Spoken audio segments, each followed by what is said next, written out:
प्रभु यीशु के सामर्थ्य नाम में आप सबको जय मसीह की। आइए आज के सुंदर दिन के लिए हम पिता का धन्यवाद करें और आइए समय हम मनन के लिए प्रभु के वचन को निकालें। मेरे साथ लूका रचित सुसमाचार निकालिएगा।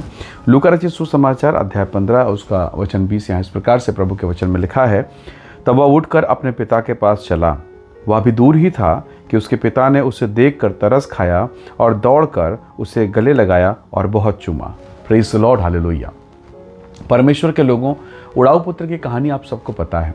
दो भाई हैं और आपको मालूम होगा जो छोटा जो बेटा है उसने अपने पिता से अपने हिस्से को लिया और जाकर दूर देश जाकर सब धन संपत्ति कुकर्म में उड़ा दिया। और एक समय आया जब उसका जीवन बर्बाद हो गया, वो खाली हो गया, सुअर की फली खा रहा है। और तब वो पश्चाताप करते हुए लौटता है अपने पिता के पास। लेकिन जब वो पिता के पास आता है उसके मन में कई प्रकार की चिंताएं रहती हैं कि मेरा पिता, मेरा जो पिता है जिसका मैंने अपमान किया, उसका संपत्ति, उसका कमाया हुआ धन मैंने मांगा, छीना, बर्बाद किया, और आज मैं फिर जब उसके पास लौटूंगा क्या वो मुझे ग्रहण करेगा। उसने एक योजना बना ली। उसने कहा प्रभु से, अपने पिता से, अपने जन्म देने वाले से मैं कहूँगा कि मैं आपका बेटा कहलाने के लायक नहीं हूँ, आप मुझे नौकर के समान रख लीजिए, कम से कम कुछ खा के मेरा जीवन बचा रहेगा, जीवित मैं रह पाऊँगा। हालेलुया। उसने एक प्लान बनाया। पर जब वो अपने घर गया तो उसने देखा जो बहुत ही हृदय को छूने वाली घटना है। जब से वो छोटा लड़का अपने पिता के घर से बाहर निकला, दूर देश चला गया, तब से उसका पिता बहुत निराश, बहुत उदास और इस आशा के साथ रोज वो सड़क की ओर देखता है, रास्ते की तरफ देखता हुआ अपने आँख को लगाया कि कब मेरा बेटा लौटेगा। और एक दिन जब यही उसका छोटा बेटा, फटे हाल दशा है, कपड़े, बदन पे कपड़े नहीं हैं और जो है वो मैले कुचले फटे हुए हैं, बाल जानवर के समान बढ़ चुके हैं, नाखून जानवरों के समान है, पूरे जीवन में दुर्गति हो चुकी है। फिर भी जब उस ऐसी दशा में वो छोटा लड़का अपने पिता के पास खड़ा होता है, दूर से देखकर, परमेश्वर के वचन में हमने देखा वो दूर ही था, वो बहुत दूर था। उसके पिता ने उसे पहचान लिया कि ये जो बेडौल जीवन है, ये जो लंबे नाखून और लंबे लंबे बाल और फटे हाल कपड़े, अस्त व्यस्त जीवन, उसने उस बिगड़े हुए दशा में उसने अपने उस सुंदर से छोटे से बच्चे को देख लिया। वो दौड़ा, परमेश्वर के वचन में लिखा वो दौड़ा और दौड़ के उसे गले लगाए, उसे चूमा, उसी दशा में उसे मोहब्बत किया, अपने कपड़े पहनाए, वो अपनी अंगूठी उसने दी, अपने जूते उसे पहनाए। कई बार जब इस कहानी को प्रभु यीशु मसीह ने बताया कलीसिया को, आपको और मुझको, कई बार ये कहानी सुन के बड़ा अद्भुत लगता है ना कि एक पिता का प्रेम कैसा है। परमेश्वर ने, प्रभु यीशु मसीह ने सुनने वाले भक्तों को ये कहानी, ये दृष्टांत दिखाया, उन्हें बताया और ये चित्रण करके सिखाया कि कैसे एक पिता का प्रेम है। जरा कल्पना कीजिए, ये तो एक शरीर के पिता का प्रेम है। शायद आपके माता पिता आपसे प्रेम ना करें, आपको तिरस्कार कर दे, जैसा वचन में लिखा है वो छोड़ भी दे दूध पिलाने वाली माँ, पर क्या स्वर्गीय पिता का प्रेम ऐसा होगा? कभी नहीं।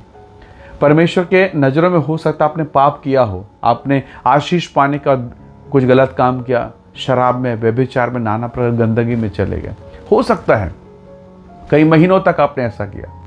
पर यह वचन हमें सिखाता है अगर आप और मैं लौट कर पिता के पास आते हैं, वो फिर से ग्रहण करेगा, वो फिर से आपके जीवन में और मेरे जीवन में दया करेगा। परमेश्वर पवित्र है, हालेलुया। परमेश्वर पवित्र है और वो चाहता है कि हम उसकी निकटता में, पवित्रता में, धार्मिकता में, पवित्रताई में रहें, क्योंकि वो पवित्रता का परमेश्वर है। उसने अपने पिता के पास जब जाने का निश्चय किया, आप देख पाते हैं पिता ने उसे अपनाने का निश्चय किया है। उसका हृदय खुला हुआ है, उसने उसकी गंदगी को नहीं देखा, उसने कोई प्रश्न नहीं पूछा तो कहाँ था, क्या किया। बड़ा भाई छोटे भाई के काम को देखकर उसने प्रश्न किया, पर पिता ने कोई प्रश्न नहीं किया। उसने एक ही बात कहा, यह मर गया था, अब जी उठा है। हालेलुया। तो प्रभु के लोगों, हो सकता है आज आप अपने जीवन के कई ऐसे दौर से होकर गुजरें जहाँ पर आपने परमेश्वर के आत्मा को शोकित किया। हो सकता है आप क्वायर टीम में हो सकता है आप अपने चर्च में एक बड़ा पोजीशन होल्ड करते हो सकता है आप एक धार्मिक व्यक्ति हैं संसार की दृष्टि में, परंतु फिर भी अंदर से आपने परमेश्वर के आत्मा को शोकित किया है।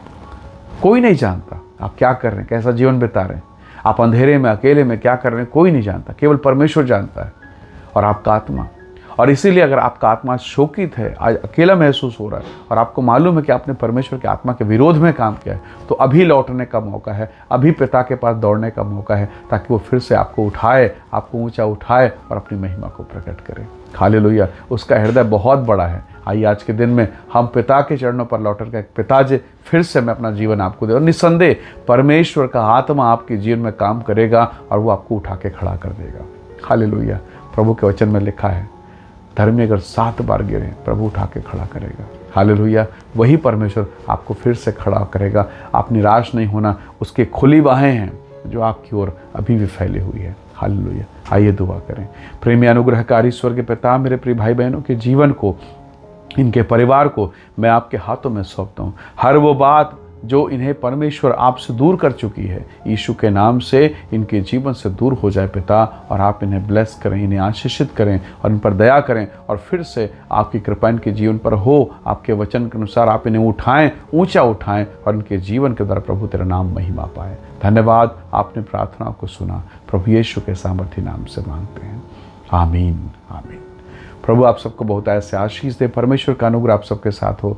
Praise the Lord. जय मसीह।